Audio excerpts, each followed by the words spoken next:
Tanghalian na, tikman ang mga masasarap, katakam-takam at nakakabusog na talakayan ukol sa ating mayamang pananampalataya. Halina't magsalo-salo tayo sa Kwentuhang Katoliko.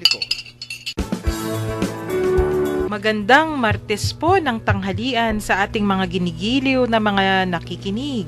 Ito po uli si Karen, ang inyong ka-lunch date ngayong araw na to. Inaanyayahan po namin kayong uli para saluhan kami sa isang oras na naman ng masaya at nakakabusog na talakayan dito sa Kwentuhang Katoliko, ang bagong programa ng Commission on Catechesis ng Archdiocese of San Fernando dito pa rin sa 91.9 Bright FM. Kasama po natin uli ngayong araw na to ang ating mga katanghalian kahapon. Sina Sister Day. Magandang tanghali po at ako'y nagagalak at makakasalo ko na naman kayo sa isang tanghalian ng, ang sarap yata ng kinakain natin ngayon, ano? At bukod pa dyan ay Kwentuhang Katoliko. So, sana mabusog din ang ating mga isipan at mga spiritual na pagkatao natin. Sister Tess? Opo, isang mainit at mapagpalang tanghali po sa inyong lahat, mga kapatid, kabarkada, kaibigan, mga kakilala at sa lahat na mahal nating tagapakinig.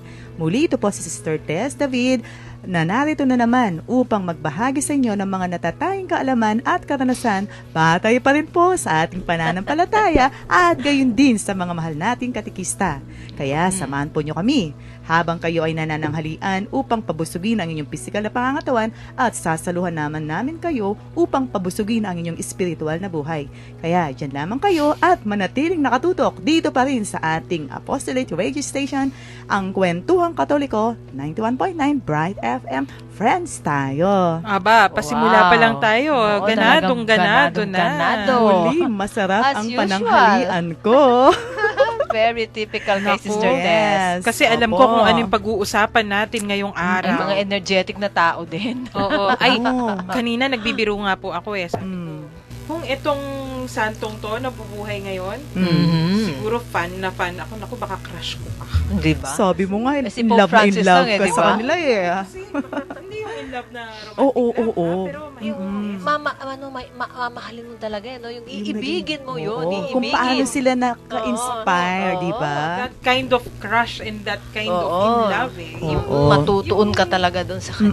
Oo, parang kung paano yung sambayan ng Pilipino na in love Kay Pope Francis, Oo. na mesmerize. Oo, something like that. Kasi naman, Ang buting papa ni San Francisco, no? Oo. Napakabuti Pope niya. Ni Pope Francis, di ba san? Ayun. malapit Ano- na yan. ano Sinabi Malapit ko, na. kinanonize So mo be na. it. Oo. Sino sinabi ko? Sinabi mo San Francisco. Ay, oh, Kasi si Pope excited. Francis. Kasi Oh, magmula so be it. kahapon, puro Claim na santo natin. pinag-uusapan natin eh. Kasi ganyan din siya, modern day na ganito mga pag-uusapan Sa natin. bagay, pwede na. Ay, nako sister, gagad tayo. Oh, gracias. Gagad. Gagad nga. O, sige, cool lang kayo, chill. Relax, sisters. Tumatalon-talon na tayo sa Oo, excitement. oo. Eh, hindi pa natin Sige nga. inaanyayaan yung Oo ating nga. mga- Oo nga. O, sige, anyanyahin mo na.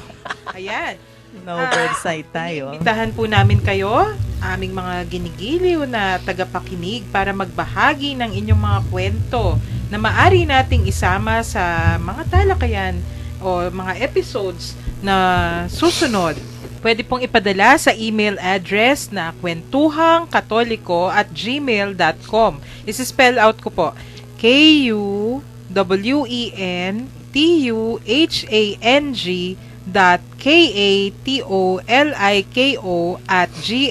KUWENTUHANG.KATOLIKO@gmail.com. Yan po ang kwentuhangkatoliko@gmail.com. Pwede rin naman pong ipadala sa ating Facebook page na Kwentuhang Katoliko. Gayon din po, inaanyayahan din namin kayong makibahagi sa mga talakayan ukol sa mabuting balita. Tunghayan po ninyo ang Barkadahan kay Kristo tuwing alas 6 hanggang alas 7 ng gabi dito rin po sa 91.9 Bright FM. O diba, yan yung maiden program ng ating Archdiocese na Commission on Catechesis, di ba? Napakapalad natin, no? Oo nga. Kasi dati, barkadahan kay Kristo lang. Ngayon, nagkaanak Meron siya. pa, Oo. Yan kami ni Sister Day, pang Friday. Pang Friday. episode. Oo Mga nga. go-go girls. daw. Bininyagan kami ni Father Pepe. Go-go. Sa sobrang ka-go-go girls ninyo, nawawala kayo sa istasyon. Gagad. Ayan. agad. Wala kayong break. Oo, kasi exciting eh. Gino-go niya yung gagad. Okay lang yan. Ayan, Basta gagad tayo kay Cristo. Kay Of Cristo. course, of course. Pwede rin yun, gagad kay Cristo. Oo. Ayan. Kaya Maganda pati yun, ngayon, gagad tingnan mo kay yung mga Jesus Christ. usapan natin. Ayan, oy, mga gagad kay Mga Cristo. gagad kay Kristo talaga yung mga Tagalog, tatanungin, ano ba yung gagad? Hindi mo kasi Tagalog yung word na yun, no? Oo nga, hashtag gagad. Oo. Pwede. Ayan, pangatlong linggo na natin ngayon, di ba? Tulad ng nasabi natin kahapon. Yung mga pinag-uusapan natin, last week and the week before that, yung mga sources of faith, tapos yung mga history, yung yung history ng catechesis, history ng apologetics. Tapos ngayon, sinasabuhay na eh. Sino ba tong mga tao na talagang nag-defend? Sino ba tong Defending the mga faith. tao na nagtaguyod? Yun, yung term siguro talagang itinaguyod. Nai-imagine ko pag taguyod talagang halos bitbitin mo. Kumbaga, hanggang sa hukay, Oo, talagang oo, bibit-bitin at Mhm. hihilahin ang pananampalatayang iyan. No? Kasi 'di ba pinag-uusapan natin, sino ba yung mga kinukwento ng mga katekista sa kanilang mga tinuturuan? Sino ba yung mga examples na tinuturo? Actually, etong mga to siguro hindi na masyadong napag-uusapan ngayon kasi para sa kanila ancient Oo, na. matagal Pero na. pag nalaman natin kung sino sila, ma-excite ka ulit eh. At gusto mo talagang hukayin yung buhay nila, 'di ba? So, hindi ibig sabihin, so sister, yung mga tatalakayin natin ngayon, dalawa pa lang sila sa mga nagdepensa ng ating pananampalataya. Oo. No? Tsaka pasimula pa lang yung Oo. Kristyanismo, mga first few hundred years pa lang. Oo. Remember, di ba, 2,000 years. Oo. Na Yan eh, tayo. three Yung ating digits pananampalataya. pa lang yan eh, Oo, di 3 ba? digits pa lang Oo. nung panahong yun. Talagang So, muusbong pa lang. Hanggang Oo. sa Friday, pwede naman natin kasing pasadahan yung iilan sa mga tao na talagang Nasa likod nagtaguyod at- ng ano. Yes, Oo. the Bakit people nanatili ang who ating made simbahan. history or Siguro. the people behind Yung Oo, mga siguro, magagandang history. nangyari sa Yes. simbahan natin. Sino ba yung Maaaring nasa sa- likod? Oo. Maaaring sa pagtalakay natin hanggang sa Biyernes, mayroong tatatak, isa man lamang. Oo, kahit isa o Oo. dalawa. Oo. Pwedeng Kahit pwede. may pangalan lang, Oo, di ba? tama. Oo. Oo. Actually, etong mga unang tatalakayin natin, mga Santo Papa Mhm. pag narinig ng mga tao, siguro may mga parokya named after them, o may mga, kung ano man, di ba kung minsan may hall, may building na named after them. Pero kung minsan, alam lang natin, may pangalang ganun, pero hindi natin Bakit? alam kung Bakit ano yung, kaya? opo, Yung significance kung nila. significance. Oo. Kung bakit sila pinaparangalan. O ngayon, subukan nating pasadahan kahit papano.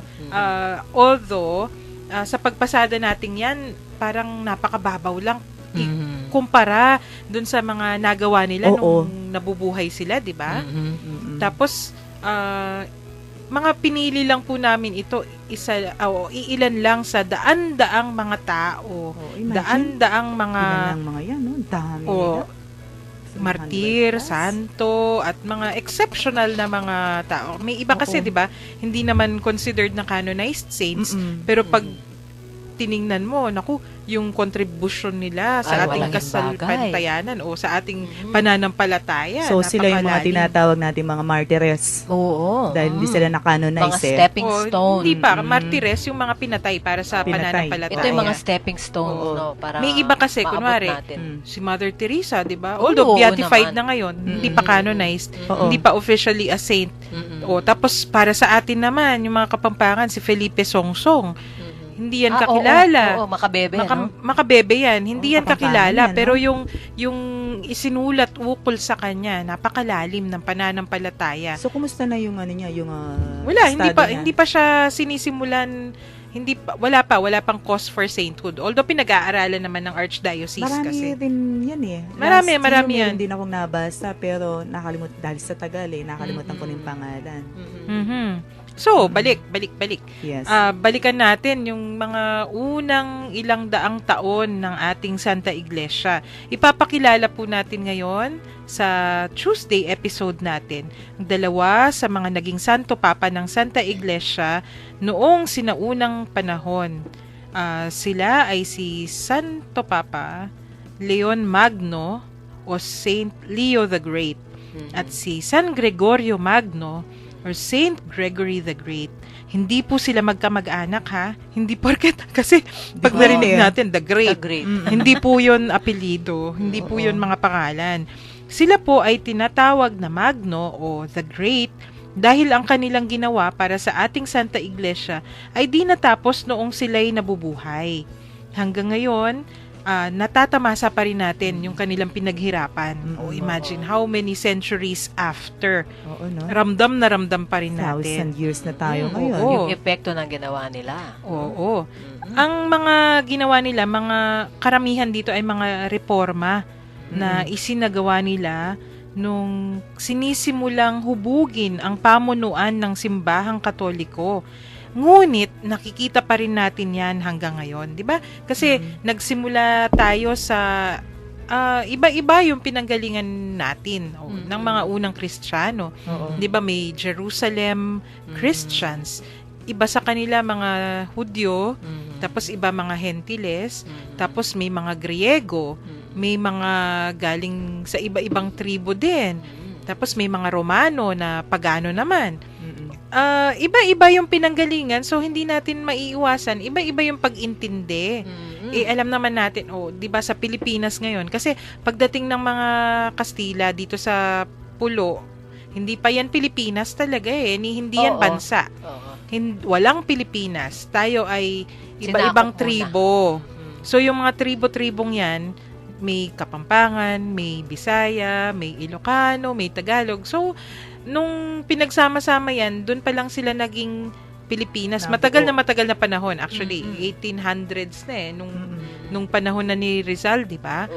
At hanggang ngayon, ramdam na ramdam natin dahil iba-iba yung ating pinanggalingan. Kung minsan, iba-iba yung pag-intindi natin sa simpleng mga batas. Iba-iba yung pag-intindi natin sa simpleng bansa. Ano ba yung konsepto ng bansa? Kasi nga, iba-iba yung pinanggalingan na kultura. Maaaring yung inaayunan mo, sinasang-ayunan mo sa Pampanga, kaiba naman pala sa Visayas. Oo, tama, Sister Ganun din Tess. sa lengguwahe natin. Oo, tama. Sa pagsasalita, yung dialekto natin.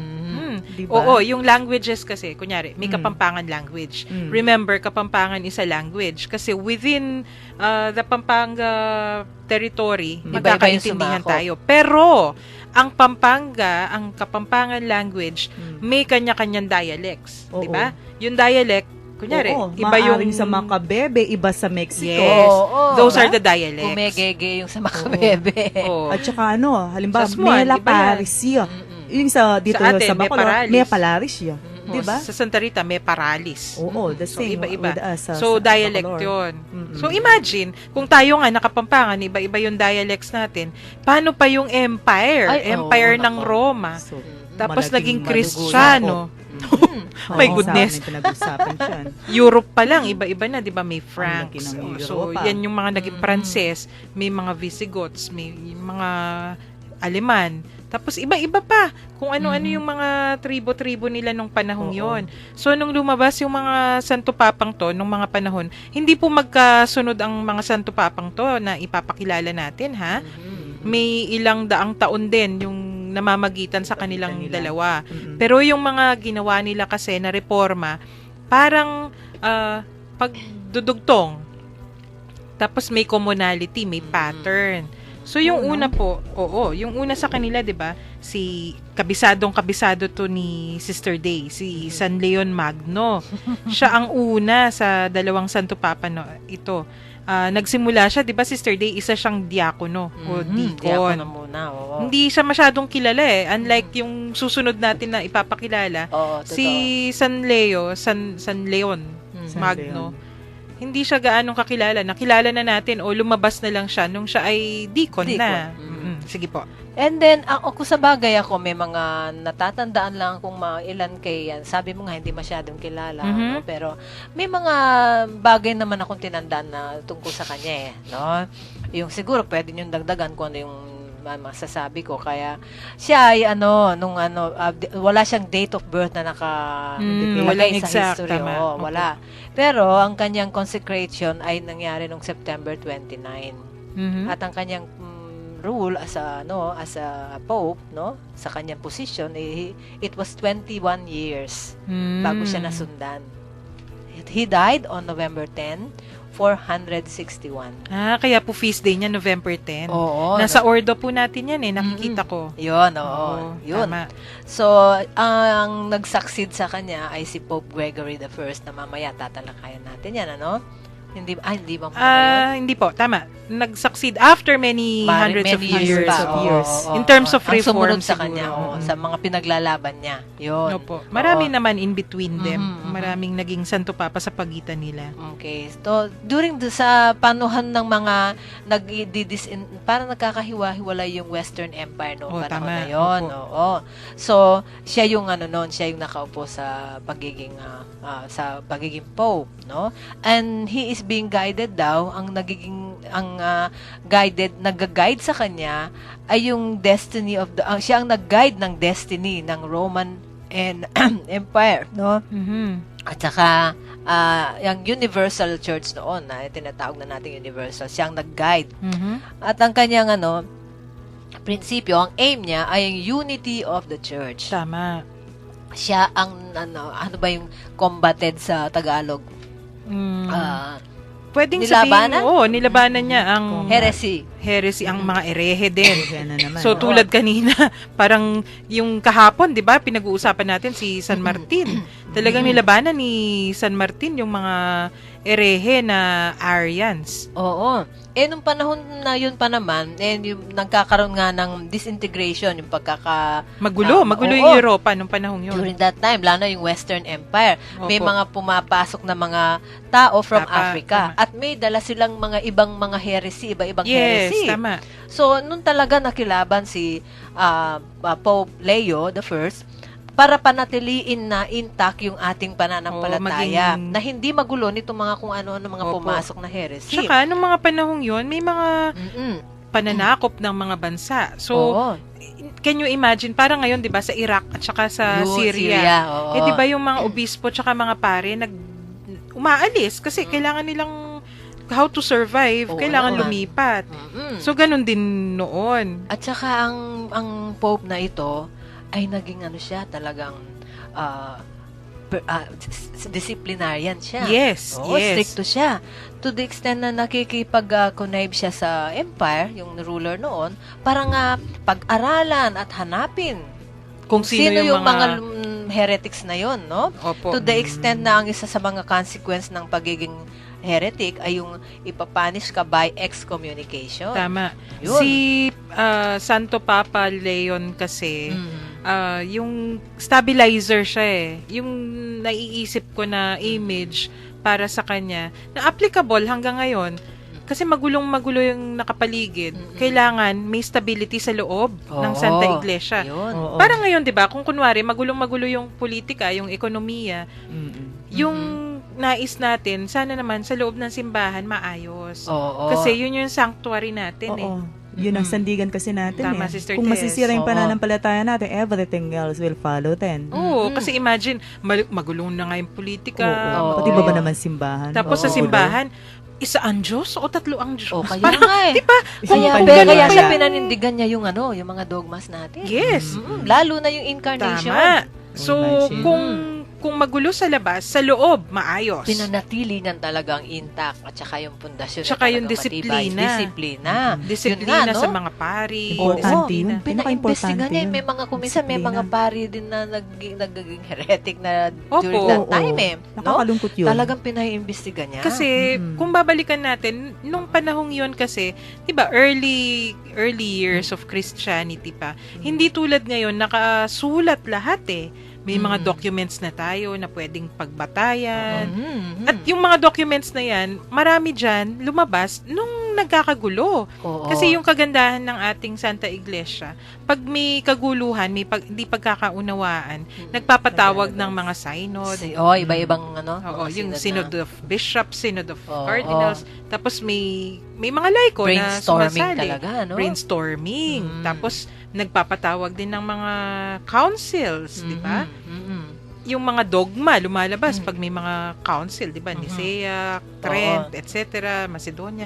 So, Pag ganun kasi, pag may hindi pagkakaunawaan, tapos naayos, lumilinaw kung ano yung ating pinaninindigan. At saka yung panahon pa naman na yun ay yung Italy, no? Mhm. Yung muntik-muntikan ng ma-conquer ng mga ibang mga... Opo, tama. Oo, no? Dahil nga magulong Actually, panahon na yun Opo. Kasi ano yan Roma pa yung sentro ng panahong yun. Tapos yung hindi pa rin, kasi yung Italy bago rin yan Oo. Halos kasi tanda lang yan ng Pilipinas. Rome. Kingdom pa sila noon. Yung Roman Empire Oo. pa yun. Kaya may part ng Italy, yung Italy ngayon may part noon Naples yata sa mga Pranses naman. Oo. Yung Lalo na yung St. Peter's na tinatawag nung panahon na yon, yung nasa Vatican, muntik-muntikan na rin ay nako, sinasakop po talaga. Oo, pero sa pamamagitan ng efforts ni Pope Leo the First ay na-prevent yon. Oo. Nasugpo yon. At humingi ng tulong kay King of whom ba yun?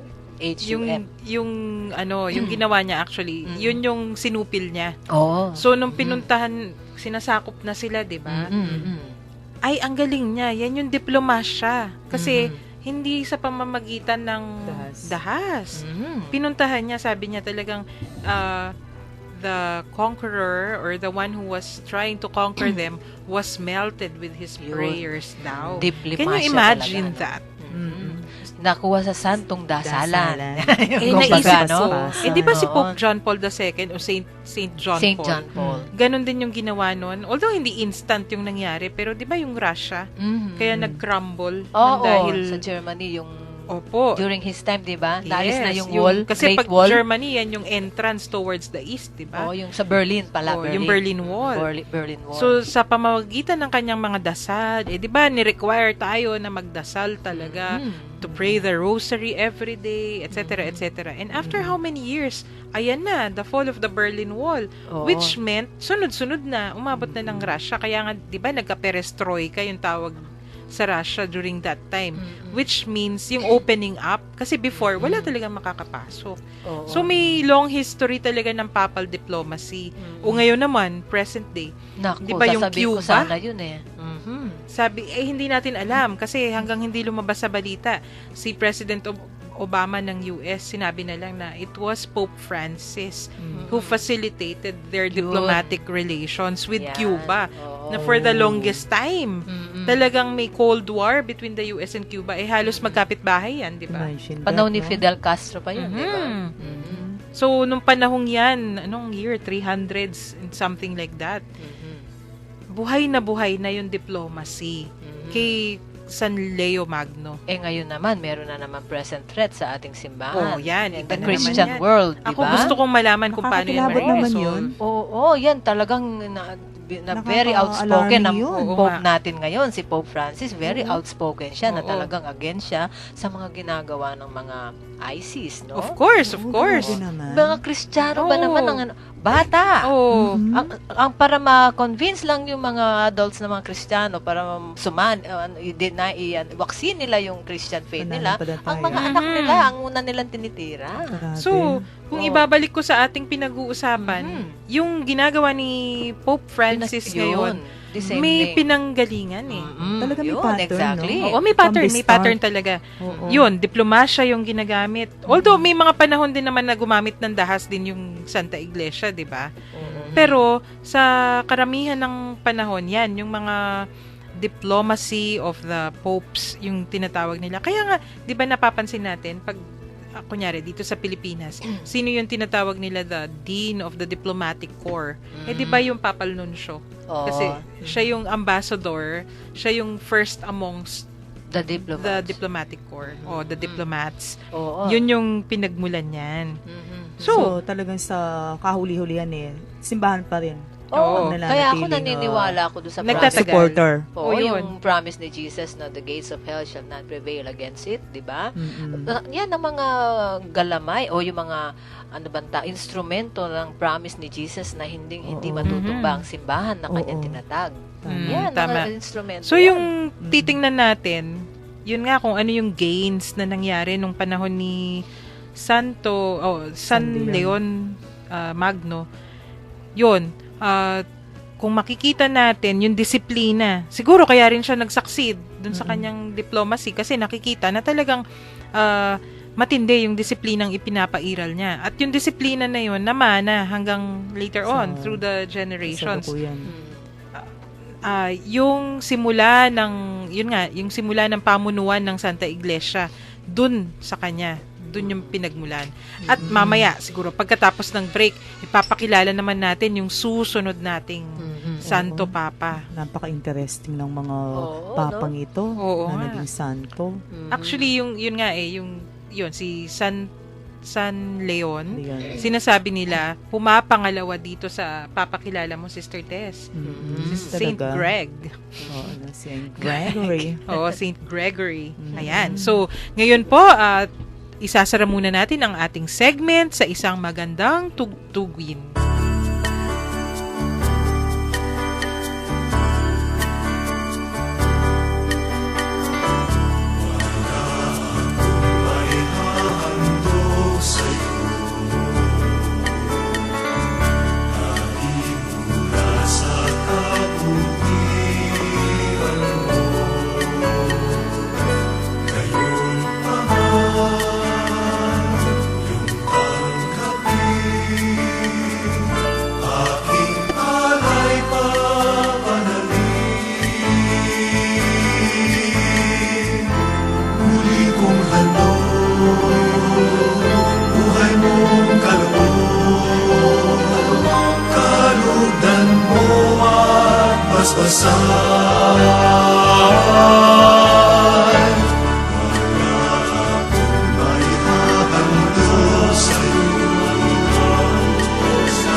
Nagbabalik pong muli ang kwentuhang Katoliko dito sa 91.9 Bright FM.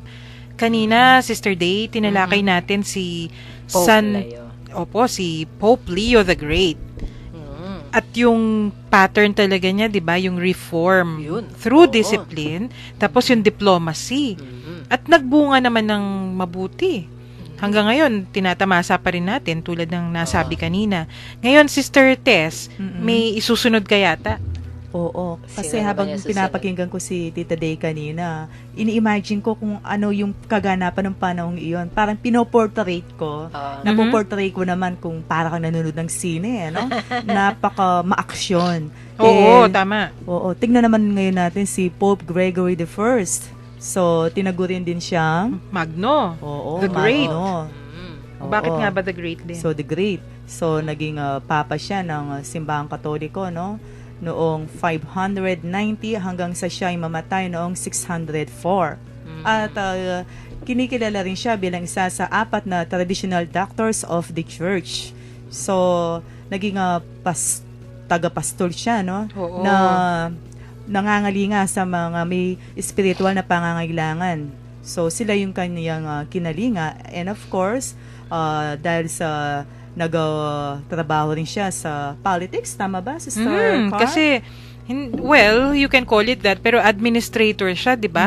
Kasi he was a trained lawyer. Oh, Abogado lawyer pala. siya. Hindi siya pare tulad ng well, May mga pari rin namang nag-lawyer ngayon, ano? Opo, Ay, meron mga din lawyer naman. na May mga nagpare. lawyer na naging Oo. pare. Mhm. Noon kasi, di ba, ipinanganak kasi siya sa isang mayamang pamilya. Oo. So, Romano yan. Mm-mm. Tapos usually, pag ganun, talagang trained sila for public service. Oo. Kasi mataas talaga yung pagtingin nila sa public service nung panahong yon. Mm-mm. So, nung naging lawyer na siya, bigla siyang naging prefect. Hindi ako sigurado kung ano yung prefect na equivalent. Pero Oo. siguro parang mayor or something like that Oo. ng Roma or tagaingat ng resources or something like that, no? So, sa public service talaga yung una niyang orientation. Sige. Kaya lang, Sister Tess, Mm-mm. ano yung naramdaman niya? Nagkaroon siya ng kakaibang damdamin dahil sa, para bang siguro inisip niya na hindi para doon ang buhay niya. Mhm. Kaya, ang nangyari, sa kalaunan, nagmonghe rin siya. O, diba? Talagang dinasal niya yon. Ayun. May Siya yung, at vocation saka, talaga take siya. note, siya yung kauna-unahang papa na naging monghe. Mm. Oo, tama. Monghe na naging papa. Monghe na Oo. naging papa. Imagine, no? Di ba pagka monghe yung pinag-usapan, sila yung mga walang ginawa kundi nagdarasal sa Oo. loob. No? Nung Pero panahong ito, yon, talagang secluded sila. Mm. Sila yung, di ba, may mga monasteryo na yung trabaho nila, tagasulat ng mga libro, Oo. nasa parchment, Nagdadasal. nagdadasal. Nagdarasal. Ibang-iba talaga yung orientation nila Mm. sa mga clergy. Mm-mm. Sa bagay, hanggang ngayon naman, pero may, well, ikukwento ni Sister Tess mamaya siguro, Mm-mm. may parang may unity na ngayon eh. Nang dahil din kay San Gregorio, di ba? Mm. O yan, Ganon sige. talaga. Continue. So, Exciting. isa pa sa mga natatandaan kong nabasa ko, no? Dahil siya rin ay isa sa mga nag-enforce ng disiplina Mhm. sa monastic communities. Kasi, nung panahong iyon, inaabuso yung ang Yung tawag mga dito, monghe. oo, yung mga monghe. Kaya tuloy na isipan niyang i-prioritize at gumawa siya ng dokumento para magkaroon ng pribilehiyo yung mga monghe na tinawag namang privilehiya. Oo, No? tama. Kasi nung Pribilehiya. panahong yon, syempre may mga obispo. Yung mga clergy nung panahong yon, hindi naman talaga well-trained. Actually, kaya sunod-sunod yung mga reforma sa clergy, di ba? Oo. May requirement na at a certain age pwede ka palang pumasok, tapos dapat ganito yung aaralin nila. Kaya nga ngayon, di ba, yung clergy natin well-trained. Dadaan muna ng philosophy, Oo, tapos maraming theology. taon yan, no? Nung panahong yun kasi, parang kahit sino na lang na bata, mga 13 years old, pwede nang maging clergy kasi kailangan talaga nila ng Mga clergy noon. serbisyo dahil 'di ba sino yung magdi-dispense ng sacraments, sino yung ganito, sino yung ganyan. Tapos yung clergy din nung panahong 'yon, pati mga deacons kailangan nila para magsilbi. Oo. May temporal responsibilities din kasi. Kaya lang of course, that led to some abuses. Abuses in the sense na ayun, kahit mangmang sila yung magiging mamamahala ng isang community o ng isang area, ano yung ibubuga naman nila. So, yung mga obispo, siguro, dahil kailangan ng mga edukado, ng mga mamamahala, kuminsan, ang dami-daming responsibilidad na ipinapataw sa mga monghe. Oo, ganun Kasi sila yung talaga yun. nang-aral eh. Oo. Aral na aral yung mga monghe. Oo. Ayan, sige. So, yun nga, kagaya ng nasabi mo kanina, naging prefect siya ng Roma na sinasabing it is also similar to a city councilman. O, yun pala yun. Tama. So, yun nga, pinabando niya yung trabaho niya doon at naging monghe nga siya. Pero sa kalaunan, no, gusto niya maging misyonaryo. Oo, Tapos, malakas yung pagtawag sa kanya. Oo, imagine, nalaman niya na siya pala ay na-elect at nakumpirma bilang papa. Oo. Yun. Ang tagal kasi niyang monghe, 'di ba? Yung nangyari pa, nabasa ko 'yan eh, yung buhay niya. Oo. Nung from being a prefect, Oo. edi yung mga ari-arian niya, ang dami niyang minana. Oo. Parang pinag-establish niya ng mga Sa mga needy. oo, tsaka yung mga anong tawag dito, yung mga monasteryo. Nagtayo siya ng monasteryo dun sa bahay nila. Kasi parang siguro siya yung nagmana nun. Instead of titirhan niya, ginawa niya monasteryo. At yun ay pinamahalaan ni San Andres. Ay. Kaya sa Roma may San Andres at San Gregorio na Mhm. simbahan yata, kung di ako magkakamali. Yun yung bahay niya. Mm. Tapos, nung ganun nga, may mga monasteryo, tuwang-tuwa siya doon. Yung sabi daw niya, tama ba, Sister Tess? Yung sabi niya, yung pinakamasayang taon ng buhay niya ay nung nasa monasteryo siya na yon. Kasi nga, yung kagustuhan nga niya, simpleng pamumuhay lang. Kaya dun sa tama. kanyang pamumuhay na yon, ibinabahagi talaga niya kung anong mayroon siya. Kaya sa kalaunan, talagang nakamit naman niya ito, no? Yung simpleng pamumuhay na yon sa pamamagitan ng pagpapakain daw sa mga mahihirap. Doon mismo sa kanila, pati yung nanay niya, nainganyo rin. Pati yung kahuli-hulihang pag-aari nila, pinamigay Parang pa. si St. Francis din, ano? Oo. St. Francis of Assisi. Assisi. Pero ito talaga, I think may mga tiyo pa yan at tiya na naging santo din eh. Kasi yung Oo. buong pamilya nila namuhay ng banal. So, nasa Banal. dugo nila, Oo. no? So, Nasa it runs in dugo. the blood It's talaga in the yung blood. pagiging santo at Oo. santa. Sa Oo. pamilya kaya natin ngayon, po pwede. Sana! Oo, no? Nakaka-inspire kasi. Oo. May mga pamilyang ganyan, di ba? Si Oo. Sister Ata, may kamag-anak na pare. Ay, kamag-anak may na uncle ako na madre. pare, may auntie na madre. Oo, pero tignan ako, mo. Oo. siguro ewan ko. Bakit naman? Puro naman, kalokohan yung... Ako parang yung, dahil nga yun ang isa sa mga frustrations in life ko, no? Pero may sumalo sa akin, yung first cousin ko. Oh, talaga. Oo. Ako din. Meron din sumalo sa akin yung 1 first year cousin ahead ko. ako sa kanya. Ayun, o di Oh, parang... may sumalo. Sure din siya dati. Oh! Pero hindi siya naging masaya. Ako sa St. Paul. Pero ngayon, masaya na Masaya. siya. Ay, Ay, oo. very good. Ako Very rin. full. So, tama. Fulfilling Parang Younger sa din sa akin. St. Gregory's Mukha niya. family din tayo pala eh. yung pamilya ng May mga sumalo. Oo. sumasalpantaya Meron kung kapampangan tayong, niya. ano, No? meron tayong Sumasampalataya. kani-kanya. Sumasampalataya sa Meron din Tagalog. tayong kani-kanyang mga banal na, Oo, no? na gumagabay sa atin. Oo nga. So alam nyo, kanina nga natawa ako dun sa kinukwento mong naging buhay ni San Martin. Kahapon. Oo, tama. Ay, yun, kahapon pala yun, no? Kasi nadadala ko sa mga kinukwento natin. Oo nga eh.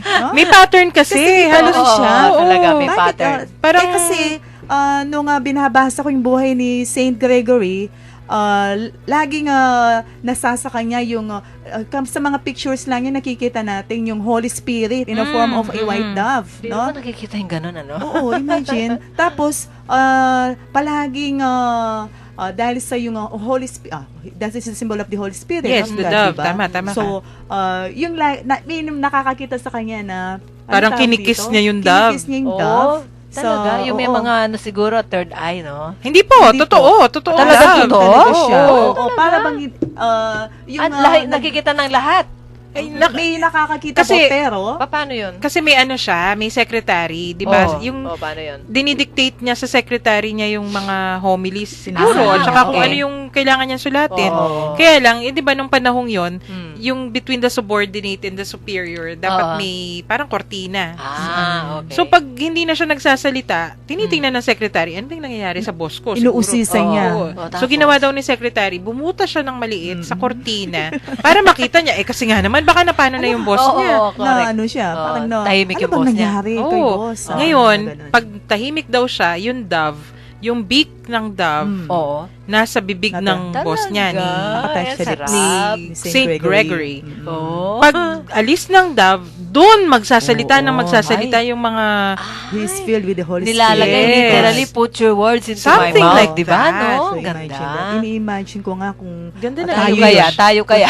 Bago tayo mag-catechize. Yung sinasabi natin na punong-puno tayo ng wisdom, di ba? Oo. Ay, So, na-experience yun ang natin yan. Mababawasan yung kadaldalan at Oo. hagik-gikan natin. Yung Pag nagbibigay tayo ng talk, Talaga. di ba? Ganyan, sister. Opo, Kung parang minsan yung ayaw mo nang tumigil. Oo, yung tsaka may nasasabi Ang bilis ng kang oras. hindi mo naman pinlanong sabihin. Mm. Pero yung hindi mo Pumapasok pinlanong yun, yun talaga. ang pinaka-pumapasok sa puso ng At mga yun ang kausap nilalabas mo. natin. Oo. Tama. Nakaka-touch tayo ng life na hindi natin Na hindi alam. natin, no? So yun, si San Gregorio, So, masigit ganun din si pa San kasi Gregory. naging Talaga nakikita yung ano, no? Yung naging santo papa siya, di ba? Sabi ko nga nung una, bakit ba may ano to, may white dove o may dove sa, Yung sa pictures, sa yung mga nakikita. pictures niya? Oo, tama. Eh yun, nagsaliksik ako, ganun pala. Yun yung imagery.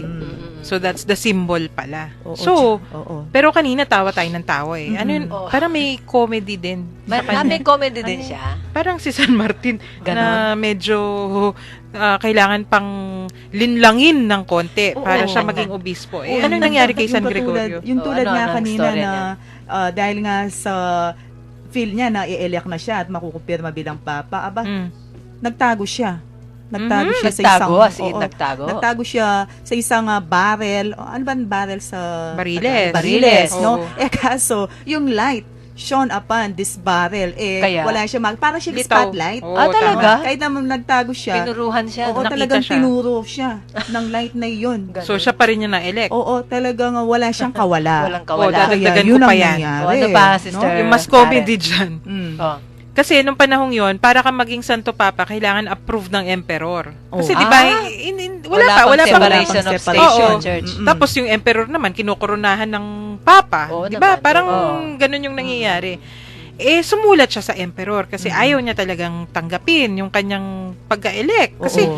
simple monk siya para sa kanya. Oo. Hindi niya ginusto yung, kasi may temporal power din yung Santo Papa, di ba? Mm-mm. At makikita dyan, di ba, Sister Tess, Oo. naging very powerful siya na Santo Papa. Mm-mm. Yung problema, yung pinaghatid niya ng sulat, kasi gusto siyang maging Santo Papa, tinago yung sulat.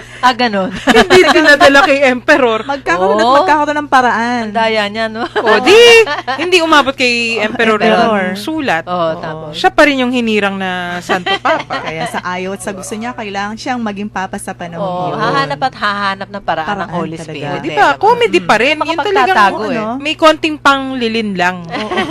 In a nice way. In a nice way. In a holy way. Imagine Oo. talaga, nung panahon pang iyon, talagang kung ano yung mga naging karanasan ng mga naging banal Oo. na pumatnubay Tama. sa atin hanggang sa Di ba ngayon. ganyan Ganun din. si Saint Benedict, ganyan din? Something like that. Ayaw ni Saint Oo, Scholastic ang oo. umalis yung kapatid niya. Ma- Tapos Comedy din yun. Comedy din yun. Oh, pero Nakakatuwa sige, sila. naging Santo Papa na siya. Mm. So ano yung mga reformang naisa tupad? Okay, kaya nga tinawag siya, binigyan siya ng titulong the Great, no? Kasi Okay. una, binigyan niya ng reformation yung sa larangan ng liturhiya natin. Oh, liturgy.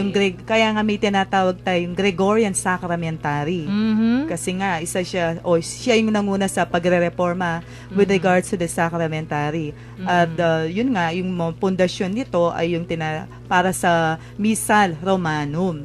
Yung rito. Sa rito ng ating Talagang stricto siya. liturhiya. And then another, siya yung founder ng tinatawag nating Schola Cantorum. Ano yung Schola Cantorum? So, ito yung Latin words for School of Singers. Oh, actually, meron tayo hanggang ngayon historical. sa mga, especially sa cathedrals, Oo. tapos yung mga simbahan. Sa Santa Rita, meron kami niyan. Schola Cantorum, di ba may may cantors tayo eh. Oo. Hindi lang naman iisa yung cantors. Mm-mm. All those cantors will form something like a choir. Tapos yung ginagawa nila, sinasanay nila yung chants ng salmo. Kasi Salmo. usually yung Sinachant nila. psalmist yung cantors. Tapos, syempre, may ibang parte din ng liturgy na inaawit na yung Oo. ginagawa ng mga cantors. Yun yun. Responsorial psalm, yung ganyan, ano? So, ibig sabihin, may sistema. So, yun ang tinawag natin hanggang sa kasalukuyan na ginagawa pa rin sa mga churches at sa mga Oo. monasteries sa buong mundo, yung Gregorian chant. Yun. Mas kilala siya sa Oo, Gregorian gandang chant, pakinggan. diba? No. Oo. Sige, mamaya subukan nating magpatugtog Oo, ng Gregorian chant na sample. Meron akong DVD. Yun. Gregorian chant. At saka yung Parang pangatlo. nasa heaven. Pangatlo sa mga naging contribution niya, yung expansion of the church. Oo. So, to more remote territories, ika nga. Oo. So, at saka yung pang-apat dito, yung monasticism. Kasi si Saint Gregory the Great, siya yung unang papa na naging monghe pagkatapos niyang Monghe na naging papa. Monghe na naging papa. Oo.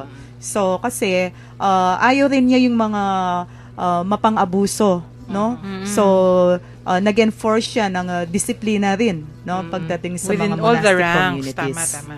So, may Yun siya. yung makikita ko na common dyan, no? Kay Oo. Saint Leo at kay Saint Gregory, yung ecclesiastical discipline. Yun, Tulad ng oo. nasabi natin kanina. Oo, kanina. Hindi ko Dapat nasabi. maayos eh. Mm. Maayos yung nasa loob ng Santa Iglesia. Kasi kung magulo na nga yung mundo, tapos magulo pa tayo, Sasabay ay pa. ano yung mangyayari? Sasabog. Oo na nga. mangyayari talaga. Tsaka Yung kanya-kanyang magkakawatak-watak. Mm-mm. So, yung una dyan, siguro, yung isa, of course, that's not the only way, pero Oo. isa sa pamamaraan Mm-mm. of keeping ourselves together is through discipline. Mm. Eh, di ba parang sa Oo. bahay din yan? Oo. Kung may disiplina yung magulang, Nagkakaroon ng dinidisiplina yung mga harmony. anak. Naku, kayong dalawa, expert dyan. Ay, Kung, nako. Oo. kung walang disiplina yung mga anak, di ba watak-watak? Chaotic. Chaotic. Pero kung disiplinado yung buong pamilya, maayos. Mas tahimik. Mas tahimik. Tsaka Totoo mas yun. may sistemang nasusunod Mm-mm. kapag alam nila kung ano yung dapat gawin because of giving them the proper discipline. no? Mm-mm. Oo. Eh ngayon, So, ganun din na nangyayari sa ating Pope ngayon, na sinusunod siguro yung mga ginawa niya nila Pope Gregory, si Pope Leo. Leo, oo. Tsaka siguro pwede nating maidagdag dito yung tungkol sa formation ng liturgy or yung reformation nga sa liturhiya, yung attribute o ina-attribute natin kay Saint Gregory the Great ang Kyrie eleison at saka yung Our Father. Yun. Oo, na patuloy pa rin nating ginagamit hanggang sa kasalukuyan. Oh, si Pope Benedict, 'di ba? Isa sa mga naging niya sa niya noon yung babalik dun sa talagang tunay na rito, 'di ba? Actually, marami naman po kasing may kanya-kanyang rito tayo eh. Mhm. Pero yung ginawa kasi ni Pope Benedict. Pope Gregory, Gregory. yung ginawa niya, parang standardizing Oo, everything. standardizing. Tulad kunyari nung Gregorian chant, hindi naman actually siya yung nagsulat ng mga yon. Oh, kumbaga inipon lang niya eh. Oo. Inipon niya. May Pinompile nagkaroon niya. ng sistema kasi Oo. even way before his time, may mga plain song na plain song, 'di ba, yung monotone, yung tawag, 'di ba? Oo. Tapos may iba't ibang uri ng sistema pero siya yung nagsaayos. Kumbaga, nabigyan niya ng buhay. Oo. Nagkabuhay in the sense, kasi dati parang anything goes siguro. Oo, Tapos siguro. pag-abot niya, yun, nagkaroon ng method. Nagkaroon ng methodology. So, ngayon, pag sinabi mo, okay, liturgy, ganito. Oo. Pag sa pamamaraan ng pamumuno, ganito. Yung nakikita ko sa kanya, na-mention na rin niya ng maraming articles kasi ang dami-dami talagang pag-aaral tungkol sa kanya. Gustong-gustong pag-aralan yung buhay niya dahil nga ang husay yung pwedeng may matututunan pa tayo ngayon doon sa mga ginawa niya noon. So yung sabi nila, let us start with what he was not. So he was not a great orator, hindi siya ganon. Hindi siya. Hindi. Mm-mm. He was not a great theologian. Hindi. Hindi. Kasi wala namang lumabas sa kanya na great Nag-aral theologist siya na. ng wala ganito, teaching, ganyan, oo. no? But, in my own words, he was a great manager. Yung management Disciplinarian. skills niya, na pinairal niya hanggang ngayon, ramdam pa rin Ramdam natin. Oo, natin. kasi ginagawa pa rin Salamat natin sa kanya. Oo. Salamat sa kanya. Sasagawa pa rin natin hanggang sa kasalukuyan. Take note, sa buong mundo, dahil nga sa pagiging sistematiko niya sa Oo. pagre-reformang ginawa niya sa mga 4 na naging contribution niya sa simbahang katoliko. No? Kumbaga sa conductor sa music, magaling na conductor kasi nakakasunod sa kanya Synchronize. yung May choir. synchronization diba? lahat. Nagiging synchronized and harmonious. Sa Maganda lahat ng yung mga melody. ginawa. Oo. Tapos yung sinasabi nga nila, kasi this was way before the Middle Ages. Middle Ages, yan yung mga tinatawag din nila na medieval age, Oo, di ba? medieval.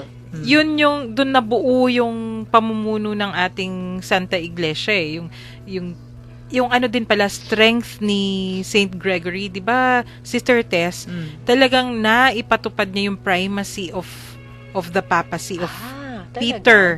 Kasi yung Roma, kasi magulo nga all over. Oo. Kailangan i-consolidate yung forces. So, doon talaga hindi niya ipinaglaban o ipinilit o paano ba? Hindi niya iginiit yung sarili niya bilang Santo Papa para mabigyan ng honor. Hindi. Oo. Talagang ipinatupad niya kasi sabi niya, eto yung sinabi ni Jesus Oo. 'Di ba yung si San Pedro, yung Oo. Peter on you, he was given upon this rock I will build my church.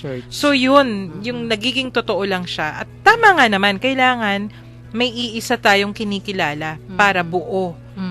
Oo. At hindi sabog. Oh, yun. Kasi tingnan mo, pag wala kang kinikilalang iisa, nagiging kung ano-ano yung splinter groups. Tsaka Kaya nga. nagiging kanya-kanya tayo. Akong hari dito, akong boss dito, Oh, akong yun, sundin yun. ninyo. Although, Ganoon. yung sinasabi nila, yung at least sa mga nabasa ko, kahit ganon, may mataas na respeto siya para sa mga local ordinaries. Kasi, di ba, yung bishops naman, equal importance naman yung mga yan eh. Kaya ngayon tinatawag nila primus inter pares, first amongst equals. So he was the first amongst equals, being the Pope or the Bishop of Rome. So hinahayaan niya kung ano yung mga desisyon dun sa mga ibang diocese. Pero kapag may hindi tamang nangyayari, Doon siya papasok pa oo, lang. he does not hesitate to come in. Yun. At Parang least maganda. Oo, parang si Matapang. San Leon Magno. Leon. At hindi rin Pareho sa sila. pagiging matapang. Binibigyan niya yung pagkakataon yung mga mas Tama. mababa sa Oo, kanya oo. at doon pa lang siya papasok kung kailan talaga kailangan. Oo. Yung paggantabay, paggabay Oo. niya, di ba? Oo, kunyari ngayon, Mm. example sa atin, sa diocese, tayo archdiocese, may gusto tayong pag-usapan, Oo. may usapin. Eh, di ba, sasabihin muna natin yan sa ating Ipaprocess parish muna. priest, Oo, tapos ipapaalam. isasampa SOP. sa obispo, Due process, tapos, no? kasi nagkataon tayo, archbishop or archdiocese eh. Oo. Kung diocese tayo, isasampa pa yan sa metropolitan. Mm-mm. Tapos May pag hindi sinusundan na ano, no? ayos, dun pa lang isasampa sa Roma. Parang ganun yung Oo, dapat pag hindi na na-address proseso. ng, Oo. ng archdiocese. pag hindi na-address dito sa level na to, dun pa lang isasampa. Ay, very, very conscious daw dyan si Saint Gregory. So, hanggang ngayon, sinusunod pa rin yan. Di ba yung proseso natin, may mga, tapos kung kaso yan, may mga Hierarchical tribunals. nga, diba? Oo. Hierarchical. Nagsisimula tayo sa diocesan tribunal muna. Oo. Tapos sa metropolitan tribunal. Tapos dun pa lang isasampa sa signatura, etc. Signatura, yun yung nasa Roma, di ba? Mm-mm. So, hanggang ngayon, yung proseso na ganyan. Kaya sinasabi sa atin, yung sinimulan ni San Gregorio, yan pa rin yung nangyayari ngayon. Carried out. Talagang pa rin. napakarami Yes. ng mga naging contribution ni Oo. Saint Yes, Gregory. yes. Incidentally, ngayon ay anniversary ng ating archdiocese. Oo nga, no? Oh, yung elevation of the diocese Mm. into an archdiocese. Paano ayun yun? ba Paano yun? nga ba yun? O, O, sige. Sige kasi 'di ba? Parang pinag-uusapan din naman natin si Oo. San Gregorio. Oo nga. Nung unang panahon, nung pagdating ng mga Espanyol dito sa atin, mga Kastila, yung Pampanga, part pa yan ng Archdiocese of Manila. Ah, talaga? Oh yes. Mm. Although kaya nga, actually, yung establishment, kung civil government, the city of Manila and the province of Pampanga were established in the same year. 1570 something yata yan. I forgot the exact years. But around that time. So, pero, syempre, iba yung ecclesiastical jurisdiction. Although we were a separate province from Manila, but we were part of the diocese of Manila. Pag Tapos, sinabing ecclesiastical sa simbahan. Sa simbahan. Iglesia, Oo, iglesia. oo. so we were part of the Archdiocese of Manila later on. Kaya mas matatandang diocese yung Nasa mga Manila. Nueva Nasa Segovia, sentro. yung norte. Oo. Mas matanda sa atin kasi part pa tayo ng yung Manila. tinatawag na Archdiocese of Manila at that time. Okay. And then in December 11, 1948, naihiwalay na tayo. The whole province of Pampanga, the whole of Bataan, part of Zambales, part of Tarlac, and part of Nueva Ecija were declared as part of one diocese. Tayo yon. Diocese of San Fernando. Pampanga. Yes. So for the longest time, 1948 hanggang 1975. Nung 1975, naging metropolitan tayo. Okay. So, hindi lang tayo diocese. Kasi pag metropolitan, ibig sabihin, Laki. ikaw yung sentro. Oo. Dati, kung sentro Manila, nung meron pinaghiwalay-hiwalay na sila, naging sentro na yung Pampanga. Pampanga. So, alin yung mga suffragans natin? Sino yung kasama sa Opo. archdiocese? Alin yung, kung tayo yung sentro, alin yung nakapaligid sa nakapaligid, atin? oo. Yan Sino? yung Bataan. So, Diocese of Balanga, Diocese of Iba. Iba is Zambales, di ba? Oo. And then the Diocese of Tarlac also. So, Yun ano? yung mga tatlong suffragans natin. Provinces na Yun yung nakapalibot. Oo, yun yung, kung baga, in terms of reporting lang naman yan eh. In terms of information dissemination, in terms of systems, kunwari. So, tayo ang umbrella. Tayo yung metropolitan. Tayo yung sentro. Kaya archdiocese Kaya yung arch. tawag. Okay. Tapos may dioceses. Mhm. So, ngayon, today, we're actually celebrating the 40th anniversary of our elevation. 40th. Yes, 40th. Naku, kasi Elevation na San Archdiocese. Huwag na po kayong hihirit. Iba na yung tingin nyo sa akin eh. Sinasabi, Oras na. Ang galing kong Wala mo sinabi Alam Sige, mo, tatong anak tingin. ko. Ang galing kong Yung pumutol, anak no? ko 40 O, diba? Ang galing kong mag-cut. Hihirit sana ako eh. Yung anak ko 40 Lamang pa po ako ng isang taon. Tama. In-announce pa talaga. Anyway, so yun. Pinag-uusapan natin sina Saint Leo and Saint Gregory na sila yung nagsimula ng governance. O yan, nararamdaman pa natin ngayon. And yun nga eh, ang galing no, incidentally. Tapos ngayon, nagse-celebrate tayo ng ating 40th anniversary. So, talagang relevant siya. Tama, no? Hindi ba ninyo nakikita parang ang ganda-ganda on our 40th anniversary of as an archdiocese, may new archbishop tayo. Yes. Talagang very timely ang pagdating. Oo, totoo yun. No? Dugtong-dugtong talaga. Oo. Talagang nakapadron. Oo nga. Kaya nga before Naku. na mag-end tayo sa session Oo, natin oo, ngayon, sige. no? So gusto ko lang ibahagi kung ano yung huling salita o binitiwang pananalita ni Saint Gregory the Great at yung motto lahat ng mga papa, no? So sabi niya, I am the servant of the servants of God. Oh, the Ganda. servant At of the hanggang servants ngayon, of ginagamit God. pa talaga yan ng mga Oo. Santo Papa. Oo, no? Tama. Talagang mga tinawag Servants para of the servant. magsilbi. Oo. No? Parang ang sarap pang tandaan yun, ano? Mhm. Servant of the siguro, servants of Ayan. God. Naku, iwanan natin bitin na yun. naman ang ating talakayan. Oo, napaka. Pero marami Ang pa bilis kasi ng tayong oras. ipapakilala, 'di ba? Oo. Sige, bukas Miyerkules, 'di ba? Miyerkules. Ipapakilala naman natin yung mga sumunod na magigiting ng mga tao Oo. pagkatapos ng dalawang magigiting na Santo Papang 'yan. Abangan po. Okay. Tapusin natin sa isang dasal, Sister Day. Okay. So, bilang isang simbahan, lagi nating hiningi ang pag-antabay ng ating Panginoon.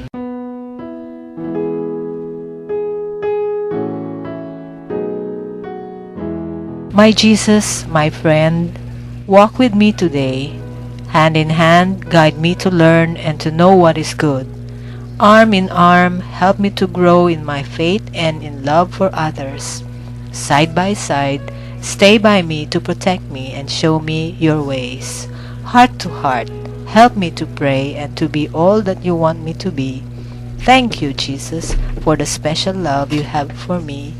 Amen. Amen.